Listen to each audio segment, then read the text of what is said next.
প্রিয় ছাত্রছাত্রীরা, সোমনাথদার কোচিং সেন্টারে তোমাদের সবাইকে স্বাগত।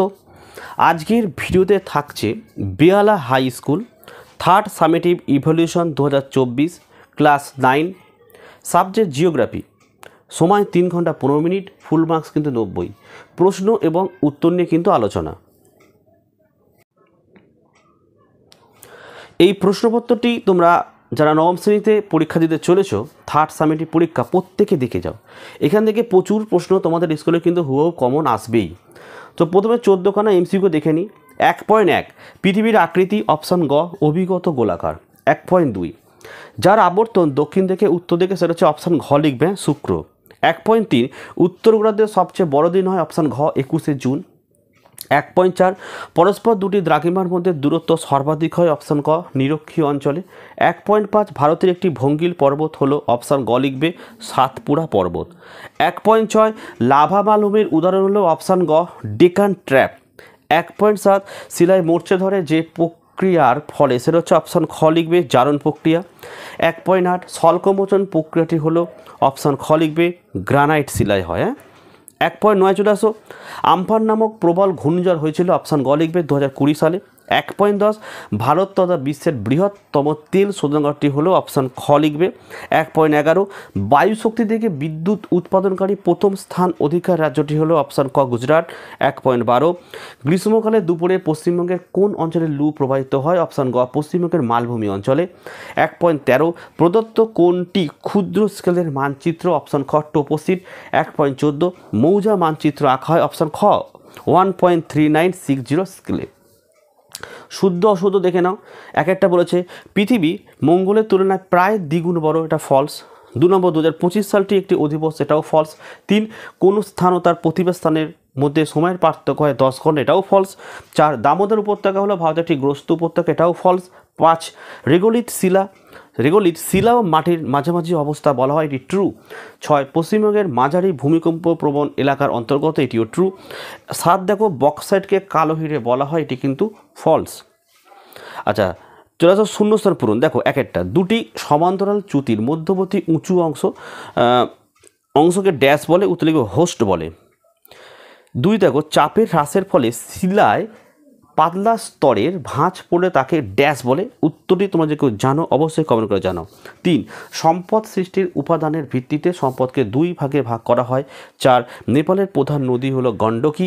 5 কোনো বন্দরে যতটা অঞ্চলের উদ্ধৃত পণ্য রপ্তানি করা হয় তাকে ওই বন্দরের কি বলা হয়, পুনঃ রপ্তানি বলে।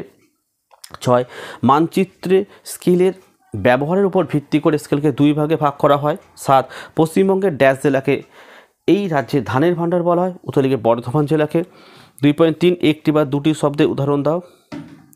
1 নম্বর প্রশ্ন গ্রহের অভিকর্ষজ বল ও বস্তুসমূহের বাইরের দিকে চাপ সমান হলে তাকে কি বলে, অভিকর্ষজ ত্বরণ বলে। 2 পৃথিবীর বৃহত্তম পর্বত বেষ্টিত মালভূমির নাম লেখো, তিব্বত মালভূমি। 3 দেখো বিশ্বের বৃহত্তম সৌর পুকুরের নাম কি, উত্তরে বেইট হারাভা। 4 দুটি পরিবেশ বান্ধব সম্পদের উদাহরণ দাও, সৌরশক্তি, বায়ুশক্তি। 5 কোন দুটি নদীর মিলিত প্রবাহের নাম জলঢাকা। দেখো দিচু ও লিচু। 6 উপাদান অনুসারে পলিমাটিকে 2 ভাগে ভাগ করা হয়। 7 ভারতের প্রথম পাটকল কোথায় অবস্থিত, রিসরায়। 8 ভারতের কোন সংস্থা ভূ বৈচিত্র্য সূচক মানচিত্র প্রস্তুত করে, SOI অর্থাৎ সার্ভে অফ ইন্ডিয়া। চলে আসো আমাদের বাম দিকের সাথে ডান দিকগুলি মিলিয়ে রেখো। 1 ভারতের গ্লাসগো, অপশান 3 হাওড়া। 2 দেখো ভারতের রুট, অপশান 1 দুর্গাপুর। 3 পশ্চিমবঙ্গের রাজধানী। 4 কলকাতা। উত্তর পূর্ব ভারতের প্রবেশদ্বার, অপশান 2 হচ্ছে শিলিগুড়ি। ঠিক আছে, চলো 2 নম্বরে 6টি প্রশ্ন কী কী দেখে নাও। ক নক্ষত্র বর্ষ বলতে কী বোঝো, অথবা প্রশ্ন দেখো কোরিওলিস বল কাকে বলে। খ দেখো ইউস্ট্যাটিক সঞ্চালন কী, অথবা প্রশ্ন দেখো ট্রান্সফর্ম চ্যুতি কাকে বলে। গ বাজাদা কাকে বলে, অথবা ক্ষুদ্র কণা বিচরণের 2টি বৈশিষ্ট্য লেখো। ঘ হিমানী সম্প্রপাত কাকে বলে, অথবা প্রশ্ন দুর্যোগ ও বিপর্যয়কে তাদের চরিত্র অনুযায়ী কয় ভাগে ভাগ করা যায় ও কী কী। অবরুদ্ধ প্রবহমান সম্পদ বলতে কী বোঝো, অথবা প্রশ্ন কয়লা থেকে প্রাপ্ত 2টি উপজাত দ্রব্যের নাম লেখো। চ মানচিত্র অভিক্ষেপ কাকে বলে? অথবা প্রশ্ন রৈখিক স্কেলের দুটি সুবিধা উল্লেখ করো। বিভাগ ঘ 3-4-12 4.1-এর প্রশ্ন সুমেরু প্রভা ও কুমেরু প্রভা বলতে কী বোঝো? অথবা প্রশ্ন প্রতিপাদ স্থানের 3টি বৈশিষ্ট্য উল্লেখ করো।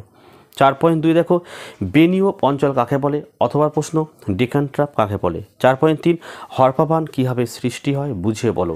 অথবা প্রশ্ন দুর্যোগ ও বিপর্যয়ের 3টি পার্থক্য লেখো। 4.4 পশ্চিমবঙ্গের পার্বত্য অঞ্চল ও উপকূলীয় অঞ্চলে জলবায়ুর তুলনা করো। অথবা প্রশ্ন দক্ষিণ ভারতের জলবিদ্যুৎ উৎপাদনের 3টি সুবিধা উল্লেখ করো। বিভাগ দেখো 5 নম্বরের 2টি প্রশ্ন প্রাকৃতিক ভূগোল থেকে লিখতে হয়।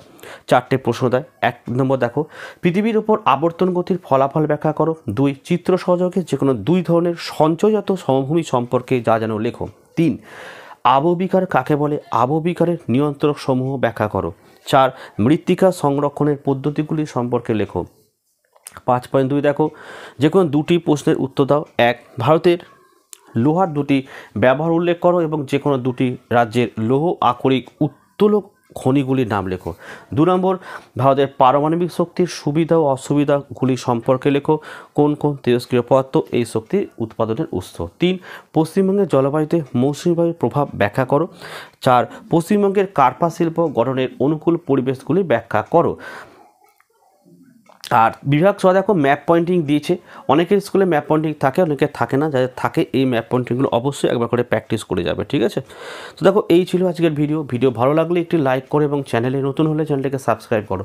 পাশে থাকা বেল আইকন প্রেস করে অল নোটিফিকেশনটাকে অন করো, যাতে আমি যখনই কোনো ভিডিও আপলোড করি সবার প্রথম যেন তোমার কাছে পৌঁছে যায়। তো আজকের ভিডিও আমি এখানেই শেষ করলাম। তোমরা প্রত্যেকে ভালো থেকো এবং সুস্থ।